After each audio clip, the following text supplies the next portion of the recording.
Saudamos aos irmãos com a graça e a paz do Senhor Jesus. Vamos ler Ezequiel capítulo 1, versos 15 a 25. Vamos fazer também essa leitura de modo alternado. Vi os seres viventes, e eis que havia uma roda na terra, ao lado de cada um deles.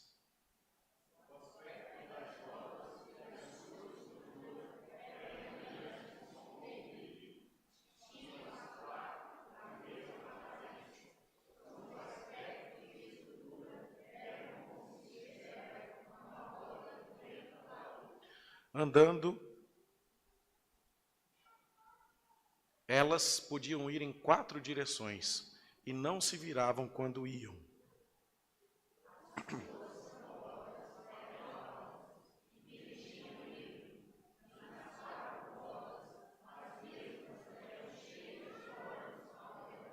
Andando os seres viventes, andavam as rodas ao lado deles. Elevando-se eles, também elas se elevavam.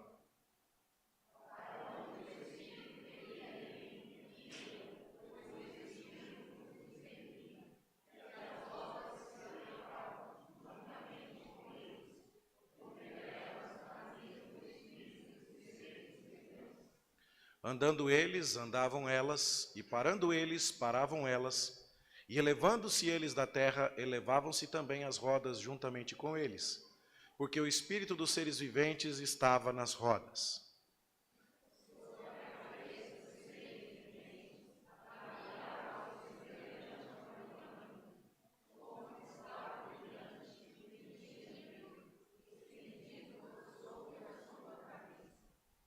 Por debaixo do firmamento estavam estendidas as suas asas, a de um em direção a de outro. Cada um tinha outras 2 asas com que cobria o corpo de um e de outro lado.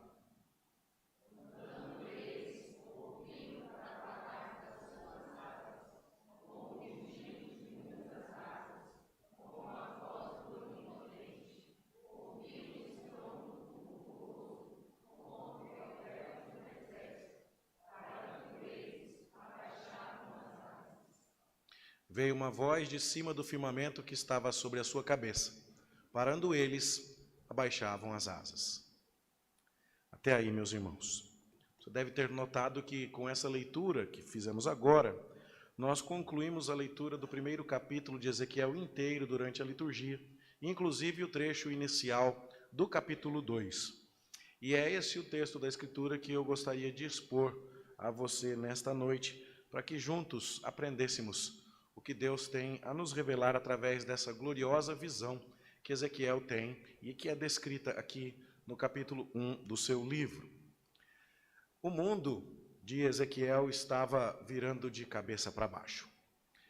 O reino de Judá, onde havia um governante da linhagem de Davi, onde estava a cidade de Jerusalém e o templo construído por Salomão, estava espremido, como você pode bem ver aqui, entre os babilônicos e os egípcios. E você sabe que quando tem 2 grandões brigando, os pequeninos deveriam sair de perto, para não se machucar. Mas como sair de perto se o seu território está grudado no chão?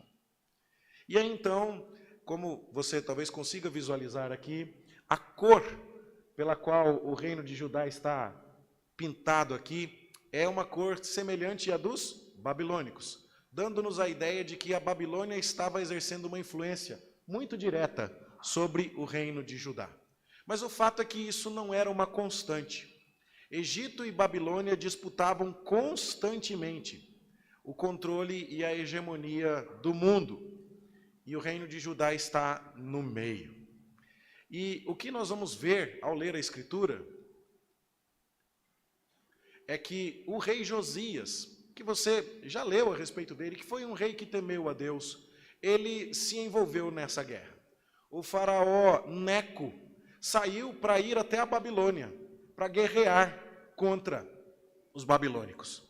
E Josias resolveu tomar o partido dos babilônicos e decidiu lutar contra o faraó Neco, como que expressando a sua lealdade à Babilônia. Neco chega a dizer: o Senhor, Jeová, falou comigo que era para você não se meter nisso não, rapaz. Deixa que essa briga não é sua.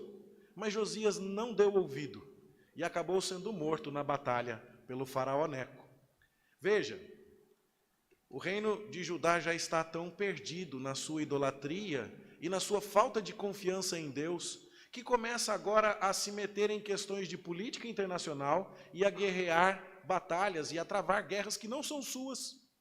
E agora você tem um rei da dinastia davídica, Josias, um bom rei, mas morrendo em batalha pela espada de um egípcio ao tentar defender o interesse de um babilônico. Esse é o problema. Bom, enquanto Josias está na batalha e quando chega a notícia de sua morte em Jerusalém, o povo da cidade pega o quarto filho de Josias, não o mais velho, não o segundo mais velho, não o terceiro mais velho, mas o quarto, e faz rei no lugar de Josias. A pergunta é, por que será que não colocaram o filho número 2 e sim o filho número 4 como rei no lugar de Josias? E a resposta é, possivelmente porque esse novo rei estava igualmente alinhado com a Babilônia. Todo mundo tinha que tomar uma posição. Havia duas nações disputando a atenção do mundo, babilônicos e egípcios. Josias deixou claro, sou o time Babilônia, lutou com o faraó e morreu. Havia vários outros príncipes, mas o povo resolveu colocar o príncipe número 4 no trono. Por quê? Porque o príncipe número 4 era pró-Babilônia. Só que o faraó Neco ganhou a batalha e matou Josias, foi guerrear com os babilônicos, numa primeira edição da Batalha de Carquemes, e o embate entre egípcios e babilônicos não ficou definido. Não houve um vencedor claro. As duas nações voltaram debilitadas, mas sem que houvesse um vencedor claro. E quando Josias está voltando para o Egito, ele passa agora em Jerusalém. E como quem dá uma inspecionada e diz assim, quem que está reinando agora aqui no lugar de Josias? Ah, é Jeoacás, o filho número 4. E aí então o faraó Neco diz, não, esse eu não quero, põe outro. E aí você começa a coçar a cabeça e dizer assim, como é que é? Bom, agora são os faraós egípcios que escolhem quem é que vai governar em Judá? Sim, é exatamente isso que está acontecendo. E a pergunta é, por que Neco não queria Jeoacás? E a resposta, porque Jeoacás era time Babilônia. E ele queria um príncipe que fosse time Egito. Então você começa a perceber o quanto o povo de Deus está debilitado. Porque agora aquela dinastia de Davi, que governaria para todo sempre, é um joguete na mão dos egípcios e dos babilônicos. Ao invés de aquele tempo glorioso em que as nações vinham de longe para ver a riqueza, a sabedoria e o poder de Salomão, agora Judá tem um rei que é um fantoche nas mãos das duas potências ao seu redor, que toma partido e faz isso de maneira equivocada, e que agora inclusive é destronado, o seu herdeiro é destronado pelo faraó egípcio. Mas Neco não foi tão longe assim. Ele tirou o príncipe número 4, mas colocou o príncipe número 2. O segundo era Jeoaquim. Ele foi entronizado por Neco. E aí então passa-se algum tempo, e Jeoaquim fica por ali. Não é um bom rei, mas ele vai ficando, até que egípcios e babilônicos novamente guerreiam. E agora os babilônicos ganham. E agora fica claro que os babilônicos são a grande potência mundial. E, tendo vencido a batalha, o general, comandante dos exércitos babilônicos, não ainda o imperador, mas o general Nabucodonosor, passa lá em Jerusalém. E ele agora passa em Jerusalém e diz assim, quem é que está reinando aqui? E a resposta é Jeoacás. Jeoacás é time Egito ou time Babilônia? E a resposta é time Egito. Então Nabucodonosor falou, troca. Está entendendo o problema? É a segunda vez que um rei estrangeiro troca o rei de Judá por questões políticas. E você começa a perceber aqui que estamos chegando ao fim dos dias do reino davídico. A dinastia descendência de Davi, que governaria para sempre em Jerusalém, conforme as promessas do Senhor, parece estar seriamente ameaçada. Um rei que morre pela espada egípcia defendendo os babilônicos. O seu herdeiro, que é colocado pró-Babilônia, é tirado pelo faraó egípcio. E depois o herdeiro pró-Egito é tirado pelo imperador babilônico. Bom, agora, Nabucodonosor vai manter um pouco o Jeoaquim, mas o Jeoaquim se rebela e ele acaba sendo tirado. E quando Nabucodonosor vem para tirar Jeoaquim, Jeoaquim morre um pouquinho antes. E quem vai ser tirado, na verdade, é o seu filho Joaquim. Deixe-me, eu acho que confundi você um pouco aqui. Eu vou voltar um pouquinho. Neco tirou o Jeoacás e colocou o Jeoaquim. O Nabucodonosor manteve o Jeoaquim. Só que o Jeoaquim se rebelou.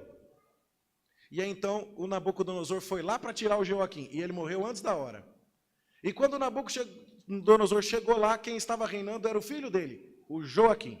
E o Nabucodonosor tirou o Joaquim. Pronto, agora eu fui claro. E aí, então, você vê um segundo rei sendo tirado. Só que quem é colocado agora no lugar de Jeoaquim é o rei, o outro filho, o tio, agora, o tio Zedequias, que é o filho número 3. Só que esse é um outro problema mais sério. Por quê? Porque uma coisa é você tirar o príncipe Jeoacás, que é filho de Josias, mas colocar outro príncipe que também é filho de Josias, que é o Jeoaquim. Tudo bem. Mas aí o Jeoaquim morreu, assumiu o filho dele, Joaquim. Tá bom, Nabucodonosor não quer o Joaquim, vai levar o Joaquim para a Babilônia, ele deveria colocar no lugar outro filho do Jeoaquim. Mas ele não coloca um outro filho, ele coloca o tio. Ele coloca um outro filho de Josias. E isso faz com que todo mundo, inclusive, diga, agora acabou. Por quê? Porque esse rei que está no trono, chamado Zedequias, já nem mesmo é reconhecido como um herdeiro legítimo do trono. Nabucodonosor foi ainda mais longe do que Neco. Neco trocou o príncipe, mas pelo menos colocou alguém que estava na linha sucessória direta. Nabucodonosor trocou, mas colocou alguém que não era o candidato óbvio. Para todos os efeitos, Joaquim, o número 4, é considerado o último rei legítimo da linhagem davídica. É como se, a partir de agora, o Zedequias, que está governando, já fosse um rei espúrio, não legítimo. Perceba? Um rei que morre batalhando pelos babilônicos, pela espada egípcia. O filho dele é colocado porque é time Babilônia, mas o Egito tira. Aí o Egito deixa esse rei lá. Quando Nabucodonosor vem e diz assim, tudo bem, você vai ficar, mas você vai virar time Babilônia? Ele diz, vou, mas não vira. E ele é desleal. Então Nabucodonosor aparece lá mais tarde para tirá-lo do trono. Mas antes de Nabucodonosor chegar, ele morreu. Então Nabucodonosor tira o filho dele, Joaquim. E agora Nabucodonosor não coloca um outro filho de Joaquim, Nabucodonosor coloca o irmão de Joaquim, o tio do último rei. Agora as coisas vão ainda mais longe. Não é só um babilônico nomeando um rei judeu, é um babilônico quebrando a cadeia sucessória da dinastia davídica. E em cada uma dessas incursões da Babilônia, uma história que você conhece da Bíblia aconteceu. Quando Nabucodonosor veio até aqui para dizer, como é que estão as coisas aqui? Ah, está o faraó que os egípcios colocaram. Mas vamos deixar ele aí? Nabucodonosor falou, tudo bem, mas eu vou levar um pessoal. E Nabucodonosor leva aqui Daniel e os seus 3 amigos, quando ele deixa Joaquim no trono. Mas, quando ele volta para tomar satisfações com Joaquim e encontra o filho Joaquim, e ele tira Joaquim para colocar os Zedequias, ele leva Ezequiel e mais um tanto de gente. Todas as vezes que Nabucodonosor aparece lá e fala a respeito de quem será o rei, e diz a respeito, com seus atos, que ele é quem está, na verdade, governando a Judéia, há um time de pessoas que é levado cativo para a Babilônia. E foi assim que Ezequiel foi para lá na Babilônia. Bom, a primeira invasão de Nabucodonosor acontece no ano 605, quando Daniel é levado. Mas Daniel é da corte, Daniel é educado. Daniel é um menino estudado, é de família. Então ele vai trabalhar como conselheiro de Nabucodonosor. Ezequiel não. Ezequiel é um sacerdote de um Deus que Nabucodonosor não adora. Então Ezequiel vai trabalhar na lavoura. E ele vai então para as margens do rio Quebar, trabalhar como exilado. E enquanto Ezequiel estava lá na Babilônia, Nabucodonosor vai por uma última vez visitar a cidade de Jerusalém e destruir tudo. Em 3 incursões, Nabucodonosor gradativamente foi destruindo o reino de Judá. Bom, é assim que Ezequiel nos conta a sua história. No 5º ano de cativeiro do rei Joaquim. Note que o 5º ano de cativeiro do rei Joaquim é, na verdade, um ano de governo do rei Zedequias. Mas por que será que Ezequiel não quer chamar Zedequias de rei? Porque ele não reconhece a legitimidade do rei Zedequias. Ele prefere chamar de rei Joaquim, que está lá na Babilônia cativo, do que chamar de rei Zedequias, que está sentado no trono, no palácio, em Judá. Porque Zedequias não é rei. Zedequias é fantoche de Nabucodonosor. Zedequias não é da linhagem específica de Davi. Ele não é a pessoa certa dentro da linhagem sucessória. Só por este fato, só por olharmos para a descrição de Ezequiel como alguém que no 5º ano de cativeiro do rei Joaquim estava recebendo a visão que ele conta, nós já temos uma ideia de como seus dias eram problemáticos. É um expatriado, é alguém que está longe de casa. Nós temos relatos no livro de Esdras e de Neemias que levava cerca de 5 meses para fazer a viagem de mais de 1000 quilômetros da Babilônia até Jerusalém. Já pensou? Você fala assim, vou voltar para casa. Se eu sair hoje, lá para final de novembro, começo de dezembro eu estou chegando. Você tem ideia do que é isso? De estar tão longe assim da sua casa. É isso que está acontecendo com Ezequiel quando ele recebe a visão. E ele diz, eu estava no meio dos exilados, junto ao rio Quebar. Eu estava na terra dos caldeus, dos babilônicos, junto ao rio Quebar. Você percebe pelo mapa aqui que a viagem era muito grande. Ela não podia ser feita em linha reta pelo deserto. Ela tinha que subir até que o curso do rio Eufrates fosse tomado para que você chegasse à Babilônia. Nós temos falado muito sobre isso. Esse mapa já nos é razoavelmente familiar. Mas é uma viagem muito grande.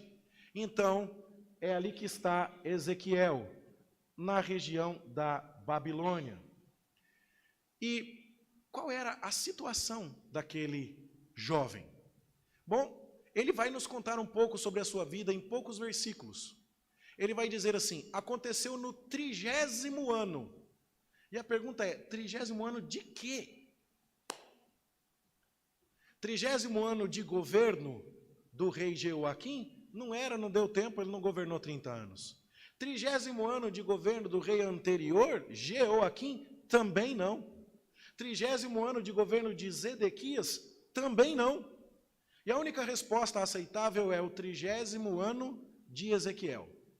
No ano em que ele completou 30 anos, é que Deus deu uma visão para ele. Mas será que essa é uma informação importante? É uma informação muito importante, porque Ezequiel também diz que ele era filho de Buzi, o sacerdote.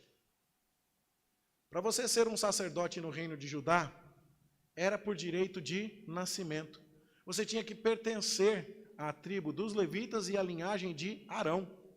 Era algo que era muito honroso, era um grande privilégio e exigia treinamento, inclusive.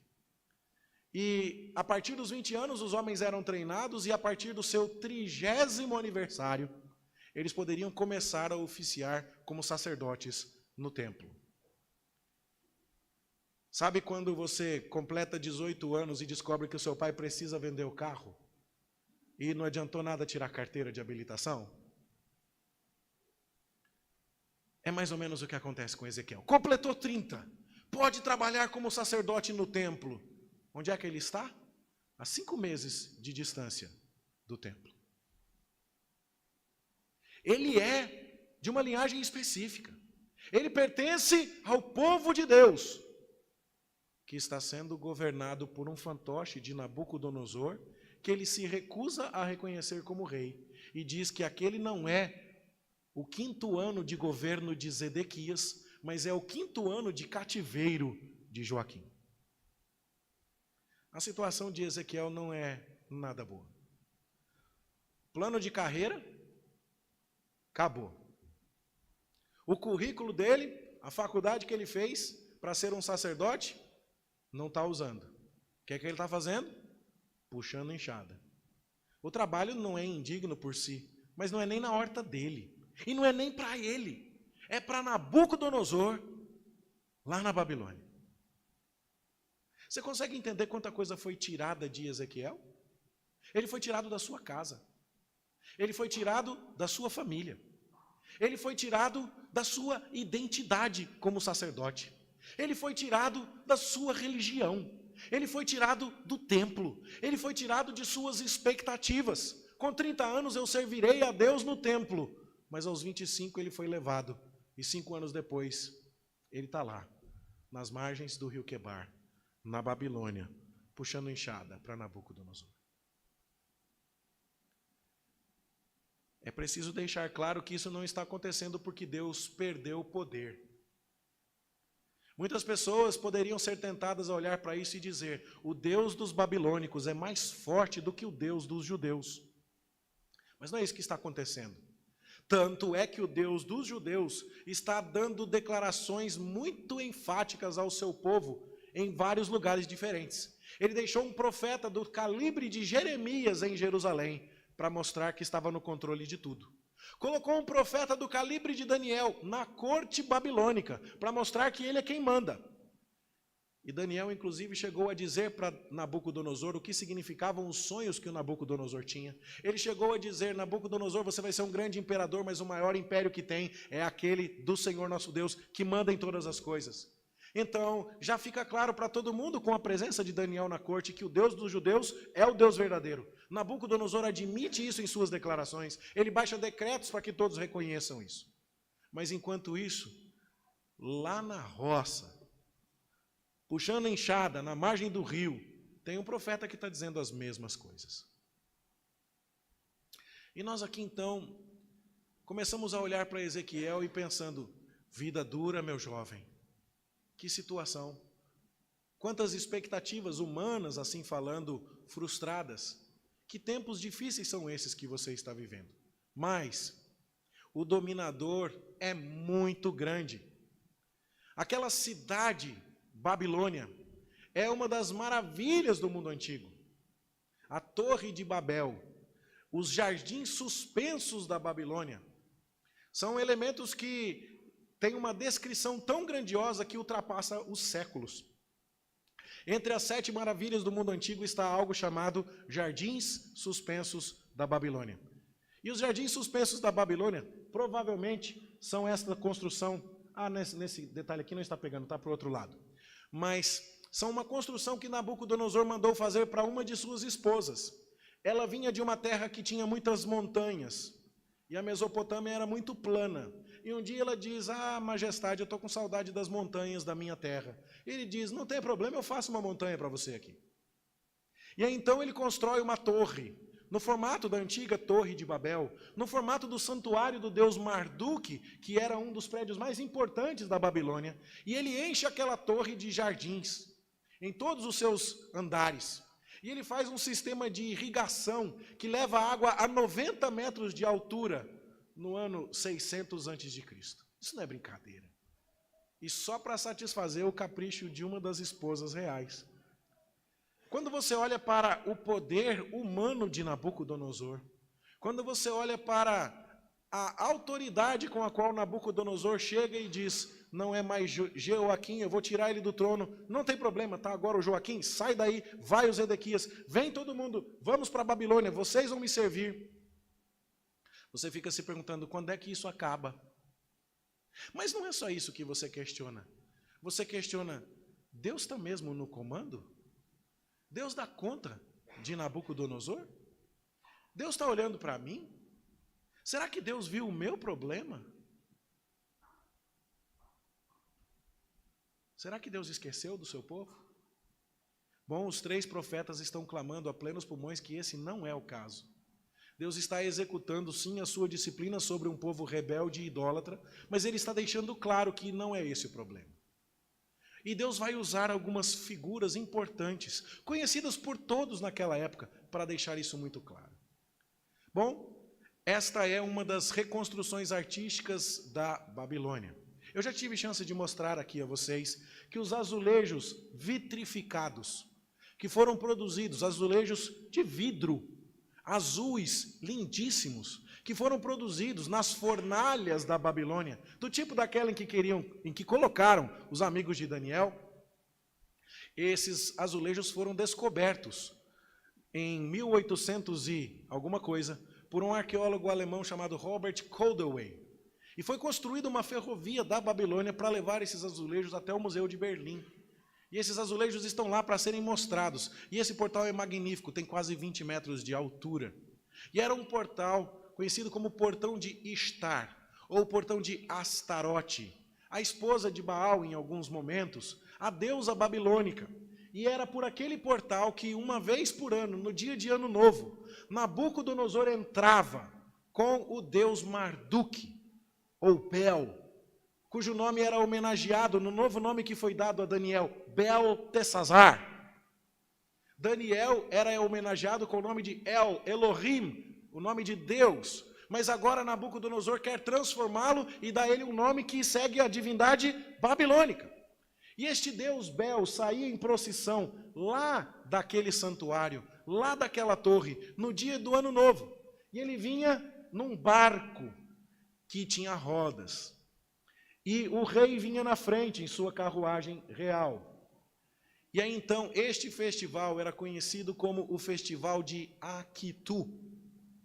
E no Festival de Akitu, o deus Bel, ou Marduk, dava uma volta por toda aquela imensa cidade da Babilônia e era levado por uma procissão na qual o rei recebia também uma posição de destaque. E ficava claro, o deus Bel está ao lado de Nabucodonosor, tomando conta de tudo isso aqui. E ele passa por aqui com a sua carruagem real.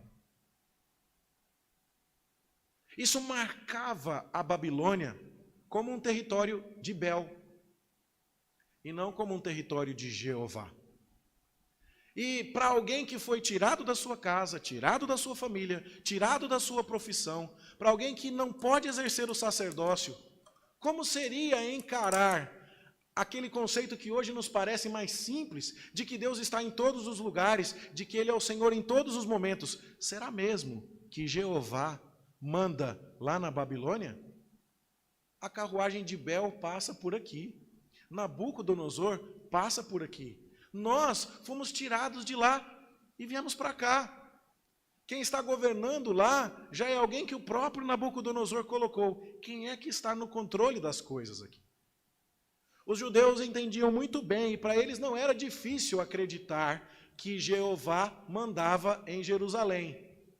Só que, convenhamos, né? Os últimos fatos pareciam contradizer essa ideia. Porque Nabucodonosor apareceu lá, trocou o rei e levou Daniel. Depois ele manteve o rei e levou Daniel. Depois ele aparece lá, troca o rei e leva Ezequiel. Quem é que está mandando lá? Parece que é Nabucodonosor. E quem é que está mandando na Babilônia? Parece ainda mais que é Nabucodonosor.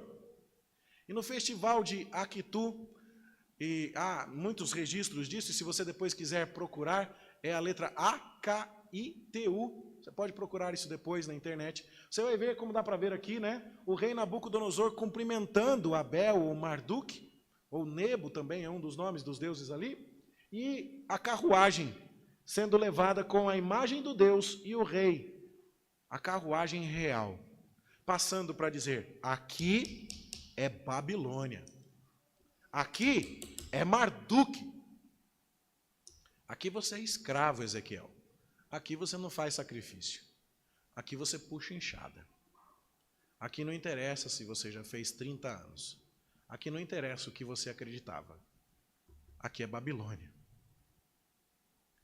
O que nós vamos ver é que Ezequiel recebe uma visão de Deus lá.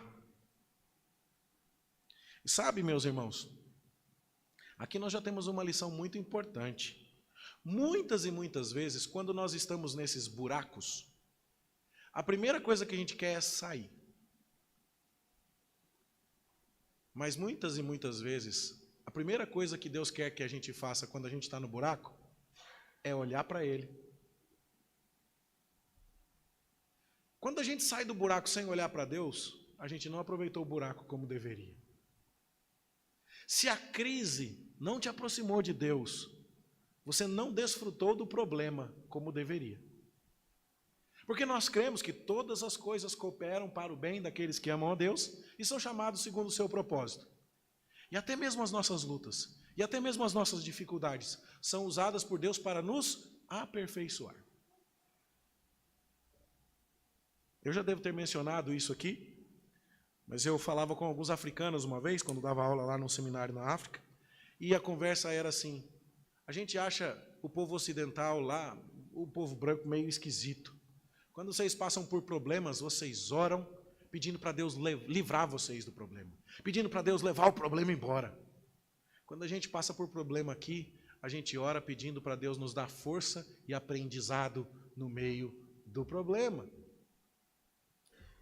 Bom, são pecadores também, mas estão com uma perspectiva mais adequada e mais bíblica a respeito do que Deus quer fazer no meio das nossas crises. Sabe? Ezequiel vai morrer na Babilônia, puxando enxada. Ezequiel não vai oferecer um único sacrifício em toda a sua vida de sacerdote.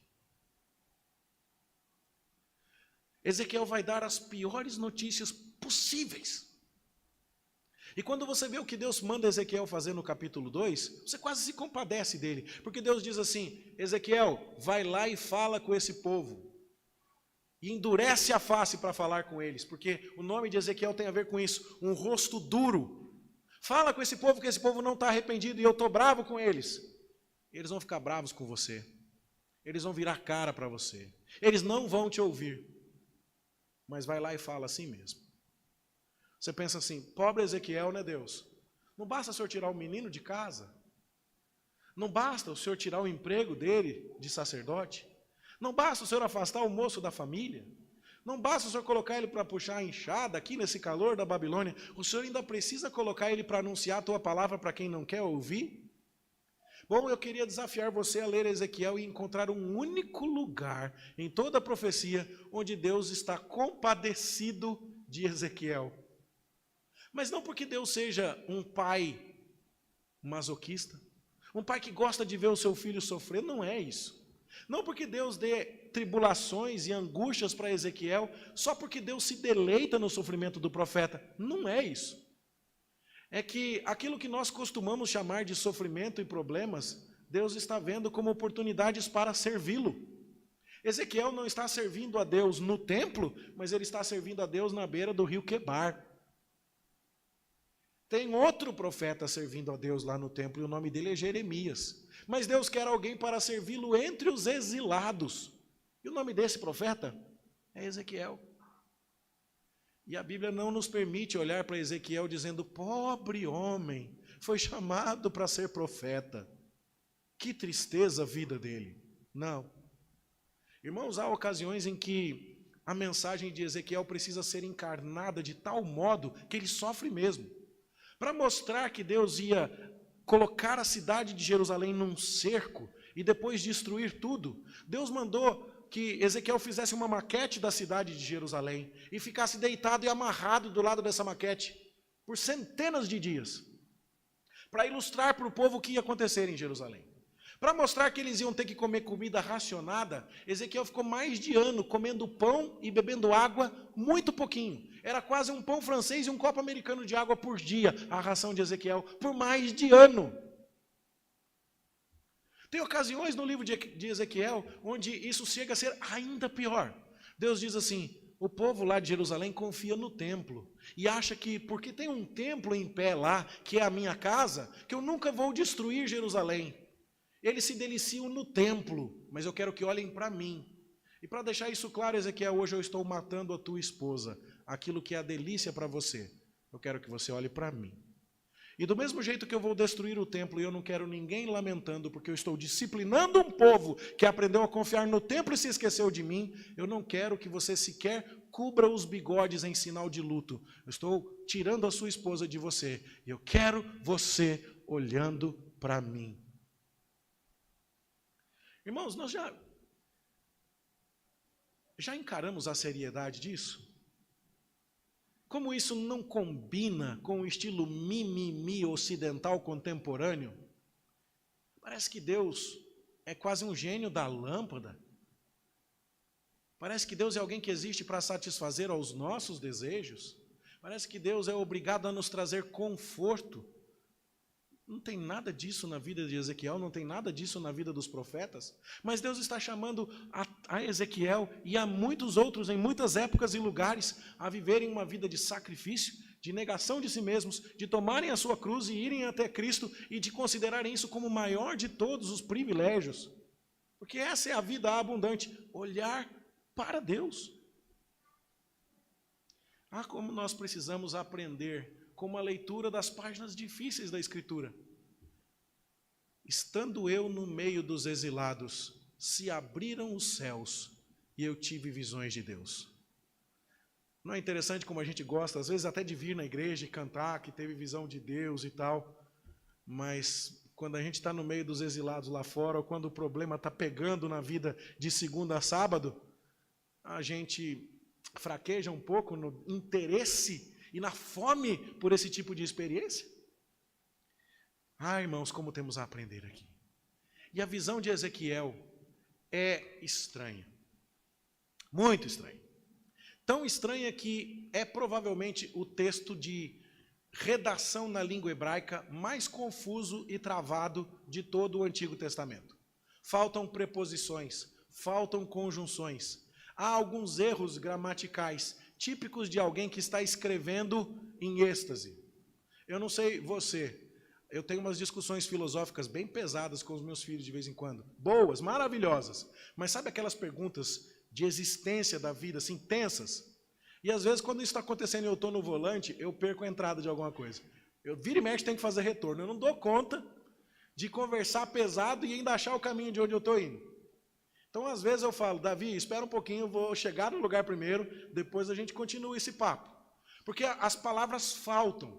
E parece que é isso que acontece com Ezequiel aqui. Ele tem uma visão que quando ele vai descrever, até a gramática lhe escapa. Como a gente gostaria de ver uma foto do que Ezequiel viu. Mas Deus não quis se revelar através de imagens. Mas Deus permitiu ao profeta que descrevesse com palavras. Mas imagine que Ezequiel tivesse visto alguma coisa parecida com neon. Que palavras ele teria no século VII a.C. para descrever isso? A resposta é pouquíssimas. Entende? Então, a descrição que ele faz é com os materiais da época, é com as palavras simples da sua época. Ele fala de vento tempestuoso, ele fala de fogo, de metal brilhante, de asas, de bronze polido, de seres viventes. Ele fala de seres que não se viravam quando iam, tochas, fogo, brilhantes como berilo, uma roda dentro da outra. Ele fala de olhos, ele fala de coisas que se elevavam da terra. E, sem o devido respeito por todo esse contexto que nós acabamos de expor, muitas pessoas, olhando para essas informações, e outras ainda que aparecem como o rugido de muitas águas, o estrondo tumultuoso e tudo mais, começam a tentar adivinhar o que foi que Ezequiel viu.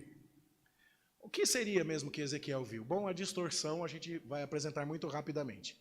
Alguns dizem que ele viu um caça, porque o metal brilhante seria a fuselagem, o estrondo tumultuoso seria o barulho das turbinas, as asas está evidente, o fogo seria a sua propulsão, o relâmpago seriam os mísseis, e o fato de que não se viram quando vão é porque avião não faz curva, né? Manobrando, ele só vai indo. Bom, essa é uma imagem tirada de um site evangélico. A visão do profeta Ezequiel. Olhe como Deus é grande. Ezequiel descreveu um F-16, 600 anos antes de Cristo. Deixa eu perguntar para você. Você está lá na Babilônia, puxando enxada, sem emprego, sem o seu emprego de sacerdote, longe da família, 5 meses para chegar até onde o seu pai mora, um calor, você se perguntando se Deus é Deus na Babilônia, e Deus chega e fala assim, calma aí, ó que bonito, e te mostra um F-16. O que resolve isso? Nada. Outros vão dizer que ele teve uma experiência ufológica. Isso aqui é para a tua curiosidade. Não vá seguir esse mapa, pelo amor de Deus. Mas quando ele fala a respeito de firmamento translúcido, seria a cabine de comando do piloto. 4 asas do animal seriam as aletas dessa espaçonave. 4 rodas giratórias seriam o sistema de força. Os pés como bezerro seriam um trem de pouso, e assim vai. Deus nos livre. Mas o fato é que em 1973, eu estava nascendo, o engenheiro espacial da NASA, Joseph Blumrich, escreveu um livro que se tornou um best-seller, As Espaçonaves de Ezequiel. E talvez você já tenha ouvido falar a respeito disso, porque isso virou um movimento literário no mundo. E aí então, se você um dia estiver passando lá pelo History Channel, cuidado com esse canal, irmão do céu. Mas tem um programa chamado Alienígenas do Passado. E você vai ver que no programa Alienígenas do Passado, eles contam essa história. Depois, por curiosidade, na sua casa, você pesquisa lá no YouTube, Alienígenas do Passado, History Channel, Ezequiel. Você pode assistir um vídeo de 45 minutos de bobagem. E isso chegou até nós. Quem já ouviu falar do livro Eram os Deuses Astronautas? Best-seller. O livro está na 60ª edição. Gente, 60 edições para um livro, tem que vender, não tem? E aí quando você vai ao livro Eram os Deuses Astronautas, você vai ver aqui, ó, os deuses falaram com Ezequiel e instaram para que doravante ele restaurasse a lei e a ordem na terra. Bonito! O cara está a 60 quilômetros da Babilônia, do palácio de Nabucodonosor, e vem falar com um moleque puxando enxada, para ele botar ordem no mundo. Faz todo sentido. Não, é claro que não. O que significa, portanto, a visão de Ezequiel? Bom, nós precisamos interpretá-la considerando o contexto, considerando a gramática. Sobre a cabeça dos seres viventes havia algo semelhante ao firmamento. Quem seriam esses seres viventes? Como eles foram descritos? Eles são descritos como seres que têm 4 rostos. O de homem, o de leão, o de boi e o de águia. Nós sabemos alguma coisa sobre aquela época e como esses animais eram interpretados? Sim, nós sabemos. Nós sabemos que o homem era reverenciado por conta de sua capacidade intelectual. O boi por conta de sua força física. O leão por conta de sua ferocidade. E a águia por conta de sua agilidade. Então, um animal que combinasse as características do leão, do boi, da águia e do homem, era um super animal. Bom, esses mesmos 4 costumam aparecer descritos assim, eu não sei se eram assim, desse outro jeito, mas a gente não vai perder tempo vendo figura. Mas o fato é que esses seres viventes, eles eram a glória do Senhor. A gente fica percebendo então que Deus está aparecendo de modo glorioso para Ezequiel. E que tipo de ser vivente com 4 cabeças estaria indo junto àquela comitiva que se mostrava para Ezequiel? A gente continua a ler o livro e lá no capítulo 10, ele diz assim, os querubins se elevaram, são estes os mesmos seres que vi junto ao rio Quebar. Eu fiquei sabendo que eram querubins, eles tinham o mesmo aspecto, eram os mesmos seres. Ezequiel mesmo conta. A primeira experiência, a primeira visão, foi muito difícil. As palavras faltaram, mas depois ele começou a entender. Eram querubins. Quem são os querubins? Os querubins são os guardiões da santidade de Deus. São os guardiões daquilo que é precioso. São a guarda de honra do Todo-Poderoso. São aqueles que Deus colocou na porta do Jardim do Éden para que Adão e Eva não retornassem. São aqueles que estavam em cima da tampa da Arca da Aliança para guardar o objeto mais sagrado dentro do tabernáculo e depois do templo. E então a gente percebe isso. A face do leão, do boi e da águia vai descrever estes assuntos. Bom, no Império Assírio, que era a maior força mundial antes dos babilônicos, você conseguiria encontrar várias estátuas de criaturas míticas chamadas Lamassu, que eram colocadas na entrada de palácios, sempre aos pares e sempre no portão principal. E aí o que essas criaturas combinavam? Elas combinavam um corpo de boi, asas de águia, patas de leão e rosto de homem. Quando Ezequiel fala a respeito disso, todo mundo entende que ele está falando de guardiões sagrados. As pessoas conheciam isso. E note, eu não estou dizendo que foi Deus quem copiou dos assírios. Essa história de querubim já tinha lá no Jardim do Éden. Eu estou dizendo que são todos os povos antigos que ecoam aquilo que Deus já havia deixado claro antes em suas imagens e em suas estátuas. Vamos colocar como guardiões aqui do nosso espaço essas criaturas míticas. Aqui é na Pérsia, na antiga cidade de Persépolis, onde você vai ver guardiões igualmente imponentes. Aqui também é persa, onde você vê aqui o rabo do leão, a asa da águia, a cabeça humana. E isso é extremamente comum na literatura do Oriente Médio, no que se refere às imagens. Eu poderia passar horas mostrando fotografias semelhantes a você. Todo mundo entende. Quando há uma criatura assim, nós estamos falando de querubins. É que a gente acha que anjo, querubim, e até os desenhos que a gente vê da Arca da Aliança, nos remotam a anjos com aspecto humano e com um par de asas nas costas. Mas é muito mais provável que na Arca da Aliança, naquela tampa, você tivesse uma criatura muito mais parecida com essa. E como é que eu sei disso? Bom, se eu vou até o Salmo 18, por exemplo, é dito que Deus cavalgava um querubim. Você consegue imaginar ele cavalgando um homem com asa nas costas? A hora que ele subir nas asas do homem, ele não consegue bater mais asa. Não dá para cavalgar. Então precisa ser uma criatura daquela. Há muitos outros relatos de deuses que estão montados em animais. Como você pode ver aqui, essa é a deusa Ishtar, da Babilônia, ou a Astarote. E olha só, ela está montada em leões, e ela tem asas. E ela tem águias, ou outros animais aqui importantes. E assim vai. Vários outros deuses são descritos assim, em suas carruagens, guardadas por criaturas míticas. Nessa carruagem, há sempre alguém que está carregando o rei. E o rei está lá em cima. Aqui você vê no faraó, mas você pode encontrar isso, por exemplo, no filme dos 300 de Esparta. Se você já viu o filme, Rodrigo Santoro está interpretando Xerxes, o rei persa, e ele vem numa carruagem real bem bonita.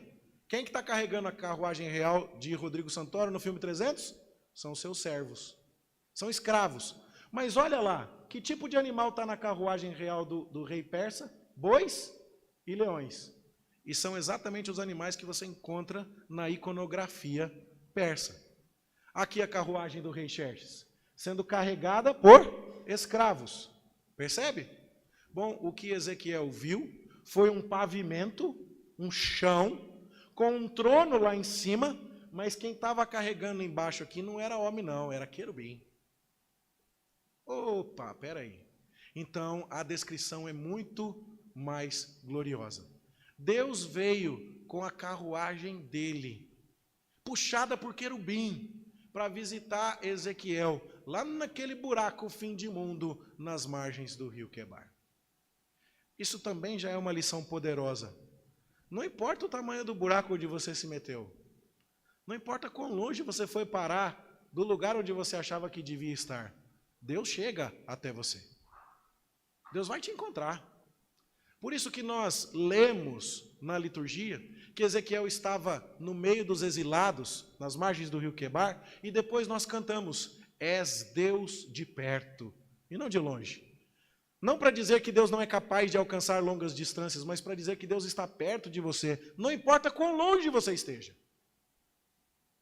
E aí então, os querubins estão segurando um trono. Daniel teve uma visão parecida, lá na Babilônia. E então o trono era com chamas de fogo e tinha rodas em fogo ardente. A mesma ideia e a mesma imagem. Bom, é porque é uma carruagem real. Ela tem rodas. Uma roda dentro da outra. Como é que seria isso naquela época? Não dá para saber e é difícil ficar especulando. Mas o que é pior é que fala que a roda tem olho. Aí você olha para uma imagem dessa assim, você fica pensando no olho passando no chão e entrando pedra no olho. Meu Deus, que coisa esquisita, mas a melhor tradução para a palavra olho ali é como se fosse o olho de joias. Como se fossem pedras preciosas cravejadas na roda. Para dar uma ideia, portanto, da riqueza, do poder e da majestade de Deus. O que Ezequiel viu, portanto? Ele viu uma carruagem real. Ele viu o Deus Todo-Poderoso. Ele viu Deus prefigurado, uma aparição teofânica, uma teofania, uma demonstração daquele que viria a se encarnar como homem, aparecendo a ele dizendo: eu estou perto de você, Ezequiel. E sabe, você andou vendo a carruagem de Nabucodonosor e de Marduk passando pela Babilônia. Dá uma olhada na minha. O que você acha? Ele não consegue nem descrever, a gramática falha. O som, o barulho, é tudo muito grandioso. Não tem comparação. Nabucodonosor fez uma Babilônia enorme, fez um santuário de 90 metros de altura para Marduk, passeou com Marduk na carruagem, no dia de Aquitu. O que Ezequiel viu apagava o brilho de todas aquelas coisas. Era muito maior, era muito superior. E sabe, aqui nós temos mais lições também. Normalmente, quando a gente está desanimado na vida, é porque a gente está olhando para coisas que não brilham o suficiente. Quando os problemas aparecem e a gente olha para quem tem dinheiro, e a gente olha para quem tem poder, e a gente olha para quem tem conhecimento, e a gente olha para quem pode nos trazer esperança humana, esse tipo de carruagem pode até brilhar um pouquinho, mas nunca é o suficiente. O consolo que tira Ezequiel de um estado de lamentação e coloca aquele homem como um profeta que viu a glória do Senhor, é porque ele colocou o olho naquilo que vale a pena olhar. E eu e você precisamos nos perguntar: você está abatido, irmão? Você está abatida, irmã? Sua vida está difícil? A pergunta é: para onde você está olhando? Onde você está procurando o brilho de glória? Aonde? Quem é que está com você, impressionando os seus sentidos e dizendo: esse aqui é quem manda, esse aqui é quem resolve, esse aqui é quem tem o poder? Você está prestando atenção na carruagem de Nabucodonosor? A cidade dele pode ser grande, a montanha que ele fez para a mulher dele pode ser grande, a carruagem dele pode ser impressionante, mas nada se compara à glória do Deus Todo-Poderoso. E o que é curioso é que esse Deus não tirou Ezequiel dali. Ele não mudou nada na vida de Ezequiel.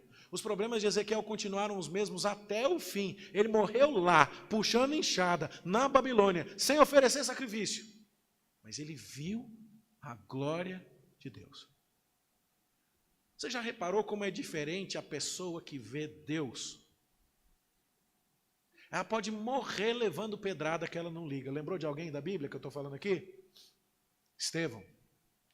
Estão tacando pedra em Estevão. Ele está morrendo, ele está dizendo: mas eu estou vendo os céus abertos e o Filho do Homem em pé, à destra de Deus. O que está acontecendo? As pedras nem são o problema. O foco não está na pedra. O foco não está na morte. O foco não está na desonra humana. O foco está no que ele está vendo. E nós somos chamados a isso também. Ezequiel nos convida à mesma questão. Bom, Deus vem com sua carruagem e se exibe de uma maneira poderosa.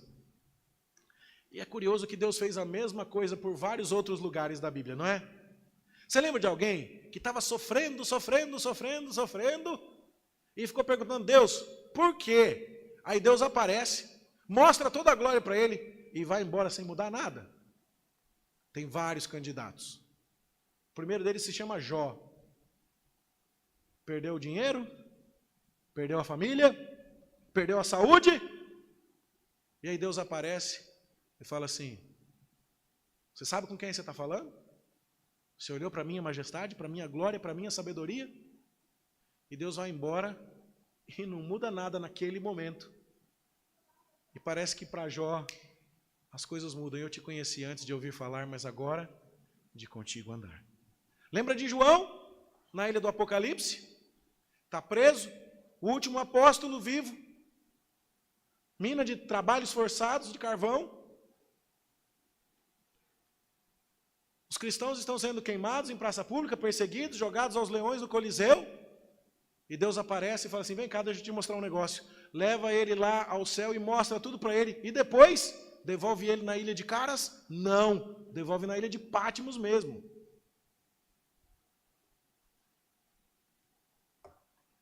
Como é que Deus trata pessoas que Ele quer encorajar? Como é que Deus trata pessoas que estão sofrendo? Como é que Deus trabalha aqueles que lhe pertencem e os ajuda a vencer uma vida de dificuldades? Não é necessariamente removendo o problema, é revelando-se a essas pessoas. É mostrando o seu poder, é mostrando a sua glória, é mostrando como Ele tem tudo, absolutamente tudo sob controle.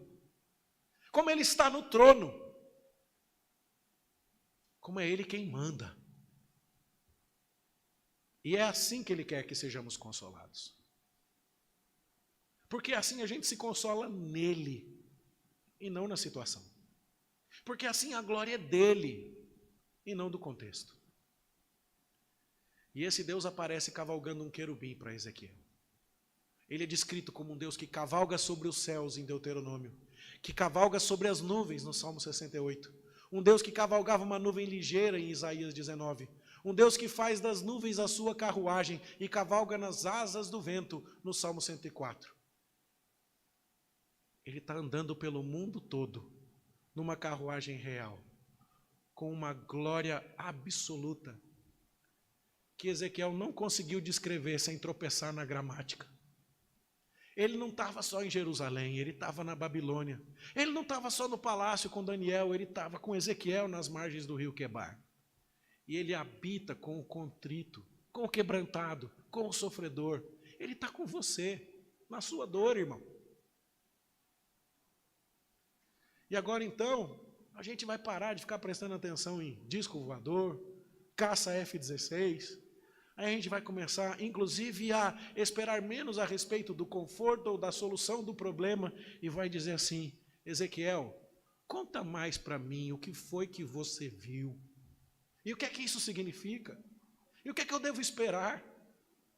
Então agora vamos aprender com Ezequiel. Irmãos, o rei está no trono. Foi por isso que a gente leu sobre a visão do trono e depois a gente cantou um novo cântico ao que se assenta sobre o trono do céu. Você consegue entender a implicação que precisa ter na minha vida e na sua, que Deus está no trono? A gente está preocupado com o Brasil, com as eleições, quem é que vai ganhar, se é esse candidato, se é aquele. Mas você sabia que ganhe esse ou que ganhe aquele, tem alguém que está no trono? Você lembra da visão de Isaías? No ano da morte do rei Uzias. Uzias tinha sido um dos maiores reis da história de Judá. E de repente o cara morre. E aí Isaías vê o Senhor assentado num trono alto e sublime. Parece que o trono de Jerusalém ficou vago. Ninguém tem a glória de Uzias para sentar naquele trono depois dele. Mas lá no céu tem alguém com glória muito maior, que a roupa dele enche o espaço inteiro. Tem alguém no comando, gente. É o Senhor Deus dos exércitos. O rei Joaquim está no cativeiro, mas o rei dos reis está no trono. O exílio não aconteceu porque o rei perdeu o seu governo. O exílio aconteceu porque o rei quer trabalhar e santificar o seu povo e mostrar para esse povo que ele é a sua única esperança. Irmão, costuma ser muito consolador entender que o rei está no trono quando você está sofrendo. Mas é igualmente desafiador entender que o rei está no trono quando você está indo muito bem. Obrigado, sabia? Porque quando você acha que está sentado no trono e que você está dando conta do recado e que as suas coisas estão indo bem, você pode ser tentado a pensar essa mensagem que o pastor pregou hoje é para quem está sofrendo. Eu estou dando um bom jeito na minha vida. não era para mim. Toma cuidado, se as vossas riquezas prosperam, não ponhais nelas coração. O rei está na Babilônia, que é outra coisa surpreendente. Os judeus ficavam achando que Deus estaria só lá em Jerusalém, mas ele vai lá na Babilônia, no meio dos exilados, junto ao rio. Jeová não é um Deus restringido territorialmente. Ele está no território de Marduk, e Yahvé coloca o seu trono lá no meio da Babilônia. Sabe aquela família complicada que você tem? Sabe aquele chefe chato? Sabe, aqueles colegas desonestos, aquela situação que lhe parece que Deus não está vendo o que está acontecendo ali? Deus está lá também. E Ele está chamando você para olhar para a glória dEle lá do meio daquele furacão que você está experimentando. As 4 rodas, ou os 4 seres que se movem em 4 direções, são uma característica da literatura apocalíptica para descrever a universalidade. Número 4 no Apocalipse fala dos 4 cantos da terra, dos 4 ventos, dando a ideia de que aquela carruagem de Deus vai para tudo quanto é canto. Deus está com você. Ele está no trono, Ele está com você. Ele é um rei glorioso. Ele não precisa que o rei fique colocando pompas para ele. Ele não precisa que homens levem a sua carruagem, que cavalos puxem a canoa na qual ele anda. Não. Ele tem uma carruagem cuja glória que emana dela vem de si mesmo. É fogo, é resplendor, é brilho. E Yahvé não é carregado como Marduk. Aquela é uma aparência de um Deus glorioso. O quanto mudaríamos a nossa compreensão dos nossos problemas se passássemos mais tempo meditando no poder de Deus? O quanto a gente ficaria menos preocupado, menos ansioso, menos deprimido, se a gente passasse tempos e tempos e tempos estudando sobre o quanto Deus realmente governa, é glorioso, é soberano e absoluto. As conclusões que nós tiraríamos seriam: me preocupei à toa. Eu já contei aqui, acho que foi no domingo pela manhã, espero que poucos de vocês tenham ouvido. Mas eu era seminarista. E clonaram a placa do meu Fiat Uno. E tomaram mais de R$2.000 de multa. E eu fiquei desesperado porque eu não tinha aquele dinheiro. E eu cheguei para visitar o meu pai e falei: pai, peguei multa. Ele falou: não, dá isso aqui. Eu falei: mas o senhor não está entendendo? Ele falou: não, dá isso aqui. Pegou, dobrou as multas, colocou no bolso, falou: e aí, como é que tá? E eu não queria conversar sobre como é que tá, eu queria falar das multas. E eu falava: pai, mas não está entendendo, pai, não sei o que. Ele: cala a boca, menino. Foi até duro comigo. E eu não respeito danado com meu pai. Aí falando com a minha mãe: Márcia, traz um pudim aí e tal. E eu querendo falar com meu pai das multas e eu já percebi que não dava. Era um sábado. Fui na igreja no domingo, na segunda mais ou menos meio-dia, ele me manda um e-mail dizendo assim: ó, tuas multas já estão todas liberadas. Ele conhecia um sistema, ele tirou foto da placa do meu carro, ele entrou lá e conseguiu liberar tudo aquilo e acabou com o problema das minhas multas assim, ó. Se eu soubesse que meu pai era tão bom de resolver multa, eu não tinha passado aquele domingo agoniado do jeito que eu passei. Eu tinha comido o pudim da minha mãe sem entalar na goela, do jeito que entalou. Eu precisava saber um pouco mais o quanto que o meu pai tinha competência naquela área específica. E será que você e eu não precisamos entender um pouco mais o quanto o nosso Deus é glorioso? Para a gente parar de perder sono. Para a gente parar de andar agoniado. Para a gente entender que Deus é glorioso. Deus está com Ezequiel. É o momento mais difícil do Antigo Testamento. Todo mundo podia olhar e dizer assim: o Deus dos judeus perdeu a guerra. Nabucodonosor manda em Judá. Mas o que acontece? Deus coloca Jeremias para ser a sua boca na cidade de Jerusalém, Daniel para ser a sua boca nos palácios da Babilônia e Ezequiel para ser a sua boca nas margens do rio Quebar. Nos momentos de maior crise, o Deus cuidadoso com o seu povo não permite que lhe falte profecia. E é curioso que nos momentos de maior crise, muitos de nós nos afastamos. Ah, eu não posso ir à igreja hoje que eu não estou bem. Mas é exatamente por isso que você precisava vir ainda mais. E Deus está com Ezequiel ali. Ali esteve sobre ele a mão do Senhor. Um sacerdote fiel, em seu 30º aniversário, não estava inutilizado. Deus tem um serviço para aquele moço. E que serviço? Depois, Ezequiel é credenciado como profeta. Isaías viu o Senhor no trono quando foi chamado para ser profeta, e Ezequiel também olhou e viu e ouviu o Senhor.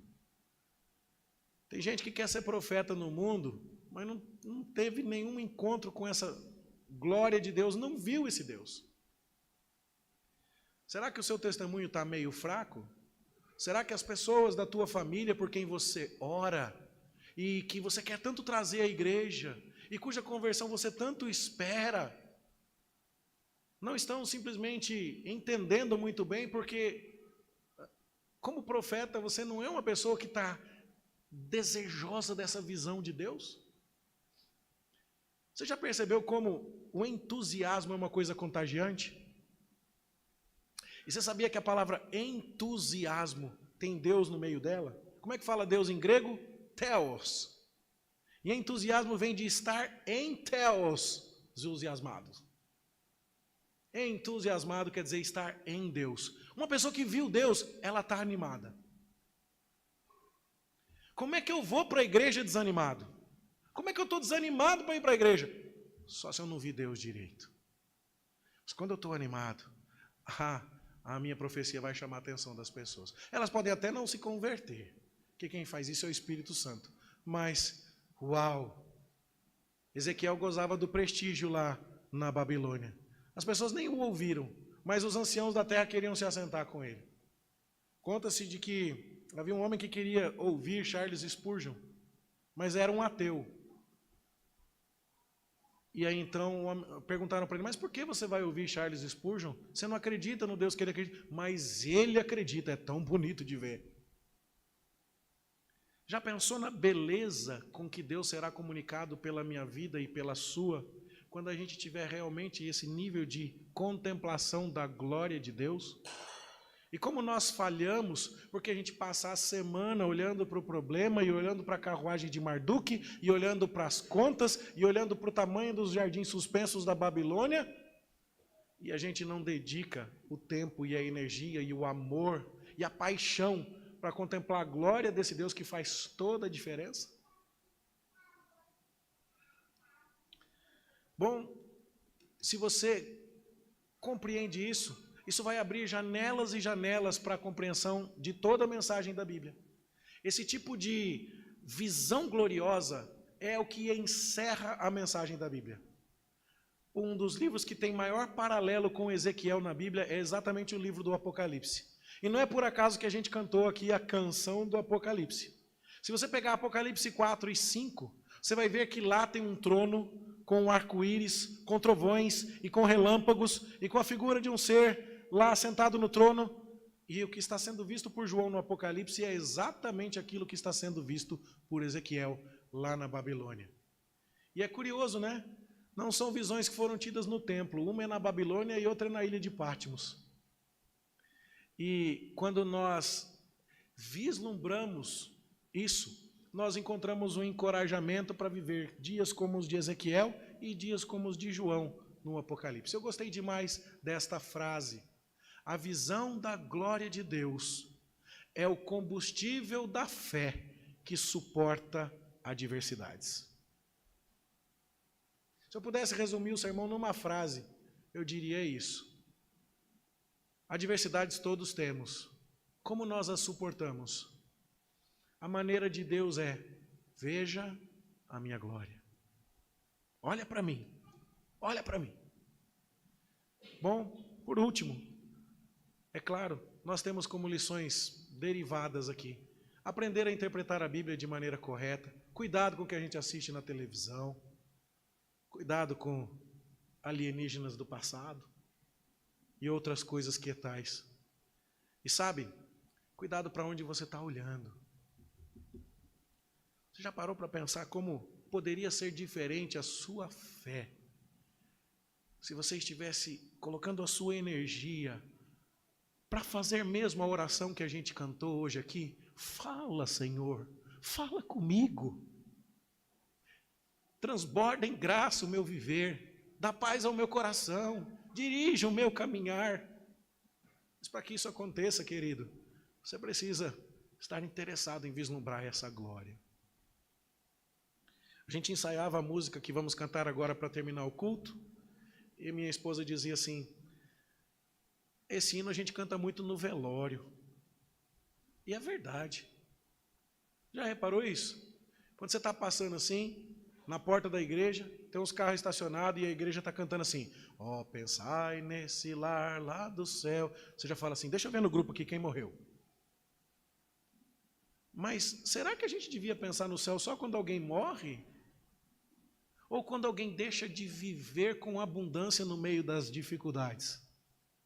Você já parou para pensar que a gente está morto-vivo por aí, justamente porque a gente parou de pensar no céu? Porque a gente parou de pensar na glória? Porque a gente se esqueceu do tamanho do nosso Deus, que Ele está no trono e que tem um lugar preparado para a gente lá? A visão da glória de Deus é o combustível da fé que suporta adversidades. Meus irmãos, vamos olhar para o alto, vamos olhar para Deus, vamos enfrentar as nossas lutas com resignação, com paciência, com esperança, com consolo, sabendo que Ele socorreu Ezequiel e Ele socorre a cada um de nós. E vamos cantar sobre o céu sem pensar que tem alguém morrendo, não. Vamos cantar sobre o céu pensando que tem gente que não está vivendo do jeito que deveria. Vamos encerrar então, meus irmãos, cantando junto ao trono de Deus preparado. Ah, cristão, um lugar para ti, e cheio de delícias. Mira alto, querido, e que Deus nos abençoe.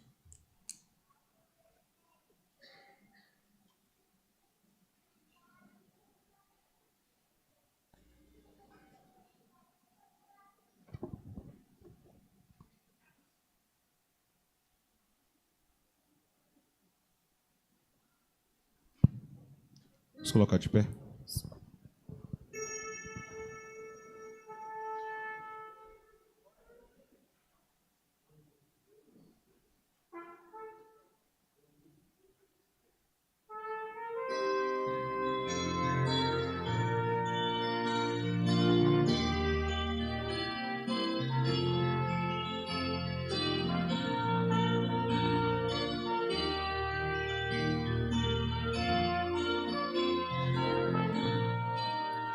Junto ao trono de Deus preparado, há cristão um lugar para ti. Alegria perene ao seu lado, há profusas delícias ali. Sim, ali,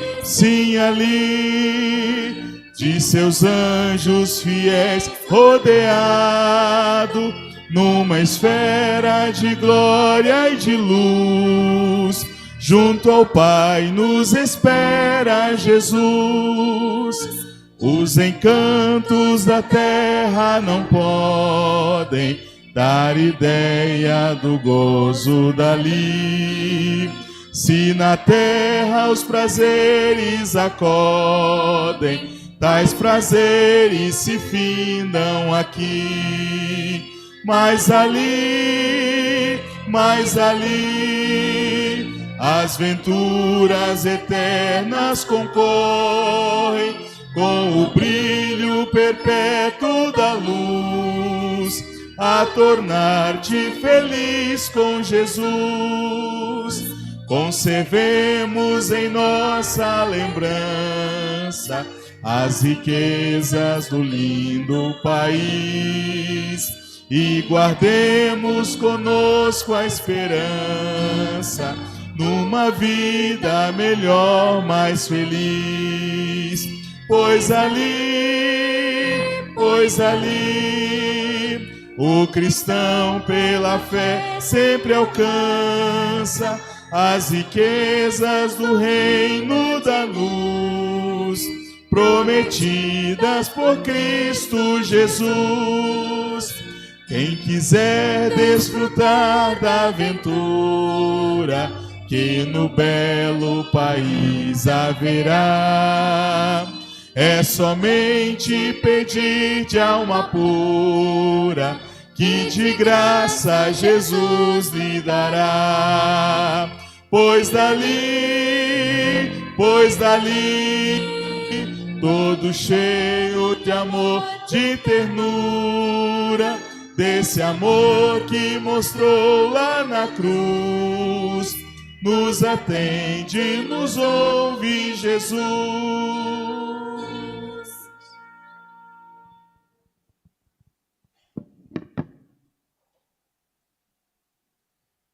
Oremos. Senhor Deus,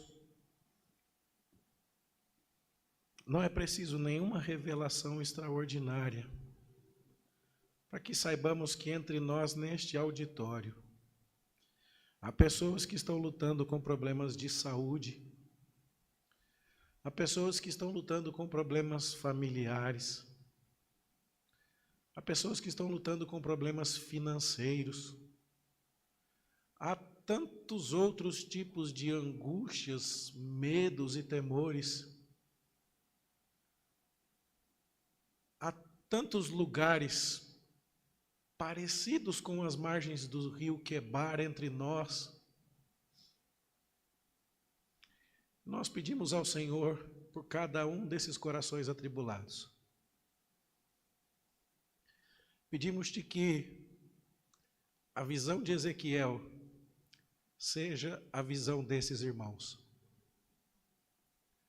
Que o teu trono, em todo o esplendor de sua glória, brilhe absoluto diante de olhos vacilantes, trazendo alívio, trazendo segurança, trazendo paz, esperança, força, de tal modo que, sejam quais forem os teus planos, seja de alívio, de conforto, de resolução, ou sejam planos semelhantes aos que o Senhor teve para com Ezequiel, de levá-lo em lutas e sofrimentos até o fim. Sejam quais forem os teus planos, que os teus servos aqui presentes, ao contemplarem a tua glória, caminhem felizes. Que eles conservem em sua lembrança as riquezas do lindo país, de uma vida melhor, mais feliz, sabendo que o Senhor Jesus Cristo, lá do seu trono exaltado, nos contempla com o mesmo amor que mostrou por nós na cruz, e Ele está perto. O Cordeiro, o Leão, o Rei dos Reis, está conosco. Ajuda-nos a entender isso, Deus, a desejar isso. Pai, perdoa-nos, porque muitas vezes o alívio nos interessa mais do que o Senhor. Perdoa-nos porque muitas vezes nós só queremos ver o problema resolvido, mas não queremos nos aproximar de Ti. Perdoa-nos, Pai, porque muitas vezes nós estamos olhando para carruagens humanas e esquecendo de contemplar a Tua glória. E ajuda-nos, Senhor, para que possamos aprender com Ezequiel nesta noite e, de fato, glorificar o Teu nome. Guarda cada um, ó Deus. Guarda os nossos irmãos que estão enfermos, em luta também, Pai. Guarda cada pessoa que aqui está nesta noite. E que a visão da Tua glória partilhada nesta noite seja um combustível de fé para cada um dos irmãos, para que suportem adversidades nesta semana e por toda a vida, crendo na Tua soberana administração sobre todo o universo. Despede-nos assim debaixo da Tua paz, Senhor. Nós te pedimos em nome de Jesus. Amém. Que a graça de nosso Senhor e Salvador Jesus Cristo, que o amor de Deus, o nosso Pai, que a comunhão, as bênçãos e consolações do Espírito Santo sejam convosco, meus irmãos, e com todo o povo de Deus espalhado pela face da terra, desde agora e para todo sempre. Amém.